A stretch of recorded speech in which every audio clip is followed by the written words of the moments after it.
Liaison, I quapped just a little bit between the break. You're quite a quapper. Well, now that I got the peg leg technique, I'm pretty much OP, all right? Just the one that you just got to get it just right. Pretty much just a champion. The first time I tried to take a real step, I'm like, maybe I'll try. I died immediately. That is how you beat the game. There are no other techniques, I am convinced. It was so funny. I had the stream up just as it switched over to you playing it, and like your first step was like 2 meters backwards. Hey, you gotta get the peg leg set up, all right? Way forward. Absolutely. Well, we have another game, so let's go ahead and jump in. And that is the loading screen. That's not correct. There we are. Welcome, everyone, back to Thunderdog Top Dog game number 5 between Microgamers and Team Elite. Spawning in the upper left-hand corner, we have from Team Microgamers, SoundsFun. And in the bottom right-hand corner, the second spawning position here on King Sejong Station, for Team Elite looking to steal a second victory in this matchup. Despite being down 3-1, they get to play that 5th game. It's Havok coming out trying to take the victory. Mm-hmm. And maybe even wreak some havoc. Hey, mayhem? Oh, I see what you did there. Ha! Yeah. You know, I think the key here is that they have to take the quap technique, and maybe they need to take a step backwards before they are really primed and ready to go forwards. That's what I learned today. I'm done with you.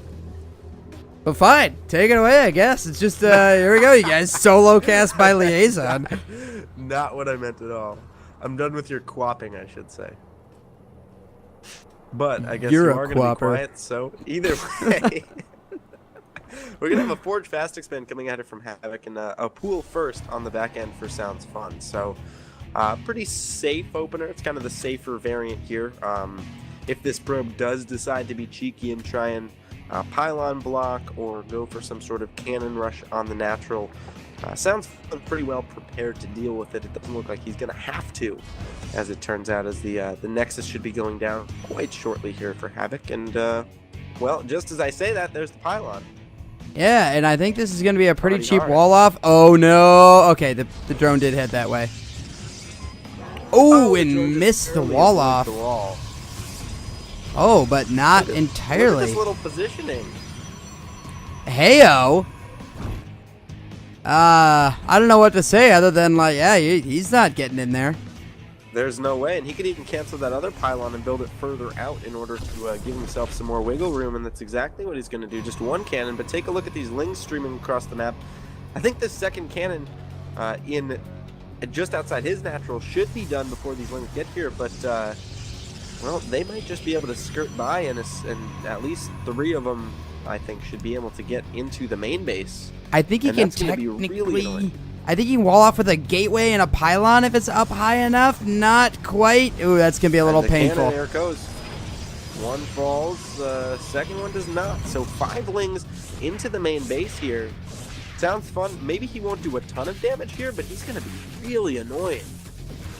Yeah, we'll have to see how the micro goes down. We'll go ahead and pull up some units lost here so you can just kind of keep track. But right now, this is 100% mining time loss, and there goes one probe pretty cheaply. The 2 probes go down, and he definitely needs to deal with this. And is he going to get that last probe? Oh, right out in front. Looks like no, a little bit of micro wars going down, and heading down the ramp isn't going to be an option. But meanwhile, both these players kind of taking some losses here. I think Havok might want to throw up maybe one more pylon. I'm not sure. I feel like all of these Zerglings might be able to just blast down that pylon fast enough. I'm not sure. Yeah, it's going to be interesting to see. Here come the lings trying to stream in, but with the surface area, they're actually targeting the cannon, and they're just getting focused down pretty nicely. I don't even know if this cannon is going to... yeah, it dies afterwards. The queen not tanking the damage for those lings. It's just kind of let them do it for her.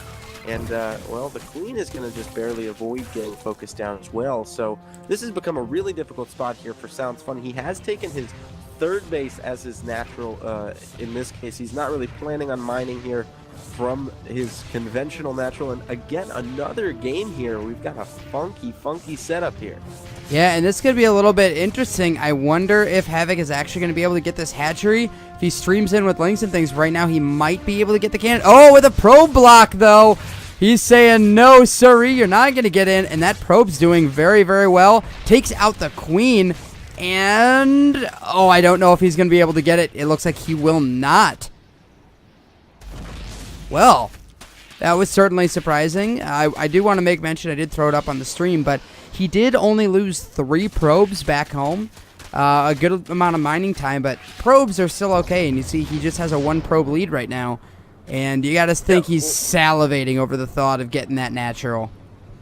Well, what's really funny about this is that at 7:35, 7:40 now in the game, we've pretty much stabilized into what, you know, if you turned this on maybe 4.5 minutes into the game, you would say, oh, this is pretty normal. Kind of weird that he got 2 gateways at the front, but maybe he had to hold off some early link pressure or something. But the Zerg player's on 3 bases, the Protoss player's on 2. They're pretty much even on harvesters. But, yeah, I think that natural is a really juicy focal point here for our Protoss player Havok to try and target with some sort of pressure. Yeah, I mean, you just think about the ways he can't get too over-aggressive, but I mean, you got to think even like, you know, a Void Ray, if he were to go down that path, and he is building a Stargate, right, as I say that, might be able to take that down fast enough. You know, you can't get too over-aggressive at it, but at the same time, it's certainly something he's going to want to hit. Yeah, Spore Crawler's kind of preemptively going down to protect that natural. It's a really nice kind of savvy play from SoundsFun, really understanding the situation and what Havok might have at his disposal to try to deal with and eventually take down that natural. He's also putting down a Roach Warren and just droning up quite comfortably, over 50 drones once these those currently, I guess, producing hatch on out of their cocoons. And again, the Robo going down, just kind of normal tech paths for Havok. I don't think he's going to be going for anything super crazy, it doesn't seem. Just kind of allowing himself to have all of his options. He'll see what a Protoss player is going for, and he'll be able to kind of adjust accordingly. Or the Zerg player, excuse me. Yeah, I'm not quite sure. I mean, I mentioned kind of in jest that the Void Ray might come in and pick off that hatchery. If that actually happens, I'll be really happy. But I don't know, it would have about 200 health, and I don't know if it could just blast that down. I mean, one can't really take out a queen, and, you know, a queen's already got plenty. And now with a second Spore Crawler being built as well, it's just going to be a tough nut to crack, if you want to use the expression there. So 6 roaches pop out, +1 missile starts as well, so maybe some sort of Roach Hydra composition coming out from SoundsFun. On the back end, the Robo Bay goes down for Havok, and more Void Rays. So this is a pretty formidable army that he's starting to, well, I guess, add the infrastructure to kind of accrue here. Yeah, and I think he might have heard the cast, and he's thinking, maybe I can sneak in and see what I can get done here. He's going to see if there's any opening and find out very quickly that there is not. Oh, and the Void Ray taking some pretty hefty damage there. A little bit rough. Really wants to be careful with that. Well, let's be real here, Danny. If he had heard the cast, there's no way he would have even tried to go in with the Void Ray once all was said and done. He had no business trying to poke his head in there with 2 Spore Crawlers and a Queen. Well, maybe he just heard it and thought, I'm going to try to make Danny look extra good today. Maybe. You're right. Maybe. Yeah, thank you for admitting that I was correct. You were correct. I wasn't paid. Did I understand you weren't? Yeah, fair enough. He just saw my quap skills. He's like, well, I mean, I can't mess with that, so. You guys got to know what he's doing. But either way, a lot of Hydras on the production tab right now. I think he saw the Void Rays, and SoundsFun says to himself, I need Hydras against that. And very, almost baiting him into it. Havok is just building Colossi. He's stopped Void Ray production completely, and Hydras just melt to Void Rays if they ever have to meet in a straight-up engagement. And, yeah. I mean Colossi. Yeah, I was going to say Colossi are... By Void Rays, I mean Colossi. Oh, we all knew what you meant. They're basically the same thing. Hydras do pick off Void Ray in the middle of the map, which is really nice. There were 3 Hydras, 1 Void Ray. The injured Void Ray does go down, so that's a free little unit there for SoundsFun as he starts to really put some pressure on this third base. Yeah, and with extended thermal lance not quite done yet, this is going to be potentially a little bit rough. It depends if he decides to commit or not. But, I mean, this is a decent army here from SoundsFun coming down. No, not with those force fields, though. He gets a lot of pretty free units and great force field, and now this isn't even a close fight. This is going to be very, very well for him as long as he positions properly. But now with more Lings coming in, it could swing the other way. The force fields expire. He's pulling back up the ramp. He's doing his best and doing pretty well. It looked like what was originally going to be very scary turned out to not be too terrible. But with reinforcements, SoundsFun certainly keeps laying on the pressure. Yeah, and even with that pressure, he's droning up behind it. So he's, you know, it's not any sort of all-in or anything like that, but he is putting some substantial pressure onto this third base. Yeah, and this Colossi right now worth its weight in gold. Already 14 kills. Some Lings coming in on the backside, distracting 2 Colossi. Oh, and that's such an inefficient use of DPS. It's a little bit rough. We'll have to see. You know, Colossi against big groups of Lings are great, but when they're right up against each other, one thing I know we've talked about on the stream before is the idea of overkill. You know, with 2 attacks with that 17, if you have, you know, 2 Colossi swinging on 1 Zergling, there's just so much wasted damage there, and I think that's kind of what we saw there, but I'm pretty impressed that Havok was able to keep up the third without it really taking much damage. Yeah, and I mean, that's kind of the silver lining here, is to, you know, the fact that he was able to keep that third base up, because the 3-base Protoss, that's really where Protoss wants to be. He's got 24 workers at his natural, 17 in his main, so slightly oversaturated. He can bring those down. He's going to have that just now as those probes do make the trek down, and he's just in a really nice position. And you look at the supply advantage for the Zerg player, and you say to yourself, wow, that's pretty huge. Even with Vipers out, holy fast hive here. We're 16 minutes into the game. Vipers already making their way onto the field. And, you know I just spent a couple of seconds fluffing up our Protoss player for keeping that third base up and getting the infrastructure down. But I don't know if these Colossi getting abducted is anything he can really handle. Yeah, it's going to be really rough for him. And we were showing there right on stream that the hive, just when it popped in, those Vipers, that is going to be very, very rough with his 4th base easily up. A little bit of spine crawler action going down. He certainly has to get the right tools out, but he seems that he'll have a little bit of time. Stargate now finishing up, and he does have a good amount for Colossi. We'll have to see here. Those abducts are very hit or miss. You know, if you get them at the right time before an engagement even starts, it can completely just win you a game. So we'll really have to see how things kind of go down here.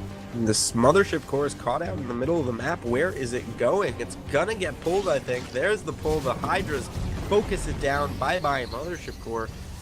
Questionable decision-making from Havok to even have that out as far as he did. He paid for it dearly. He got minimal notice that this push is now coming. He's trying to protect his Colossi, trying to protect his Void Rays, but there are 5 Vipers here. 4 of them do have enough energy for the abduct. Yeah, he just warped in 3 High Templar, and there go to the feedbacks. Good feedbacks. Only have enough for 1, so he yanks that in, but will it be enough?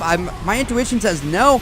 Now he's pushing forward. Great force fields going on. Absolutely decimating that Zerg army are the Colossi. Pushing forward even more now. 1 gets pulled, but it gets taken out reasonably slowly, and it looks like Havok somehow is definitely going to hold on to this and keep a couple of Colossi around. Very nice hold. Those High Templar were just in time. Yeah, it's the power of, you know, force fields and timely Templar, I guess you could call them. That's as they call it, the power of Protoss, as Minigun says. But yeah, I mean, in all seriousness, that's exactly what he needed to do to survive, quite honestly. If he didn't do that, this game might be over right now in favor of SoundsFun. That was the position he was in, and I think SoundsFun kind of had it in his head that he needed to attack there. I wouldn't say that was necessarily the case, but either way, he has reamassed the same pretty much army composition. He's got 6 Vipers on the field right now, and he's just in a position to keep knocking on the door. He's got a big bank, and he's ready to spend it once again with another engagement. Yeah, he certainly restocked, I think, a little bit heavier on roaches. Not quite as many Hydras, which it does not look like he'll really need, but you know, with Storm on its way, may not be done in time, but this fourth base over here on the left, basically naked and going to get taken out very quickly. That's a little bit troublesome for Havok. Yeah, it was more a pipe dream for him, I think. I don't think there was any expectation to hold that. It just would have been nice if he got it down in time without it getting scouted. But here comes the Protoss army. The pulls come in. All the Colossi get pulled, but not quite far enough. One goes down, two go down, the third one. There are nice abducts coming from the Vipers. Those are the abducts he needed. Storm not ready. Storm still 4 seconds, 3 seconds away, and desperately trying to get out of this is Havok. Oh, he's even pulling Templar, who's feedback. Now Storm is ready. One goes down on mainly the Hydras on the left-hand side, but this army disappearing for the Team Elite Protoss player. And SoundsFun suddenly over 100 supply up in the driver's seat here. Yeah, that definitely did not go well. I mean, basically, as soon as all of those Colossi got abducted, it was pretty much over. So SoundsFun now going to storm in here. Certainly can yank away whatever he needs, which is going to be that one Morphing Archon, which will barely see the light of day. Oh, and he escapes at least for now, but if this third base goes down, the main base is dry. The second base doesn't have a whole lot left, and I don't think that there's a lot that Havok is going to be able to do. As SoundsFun just looked like he had a little bit too much economy and remassed a little too quickly. It was a good hold at the third base, but proved to not quite be enough, and there is the GG.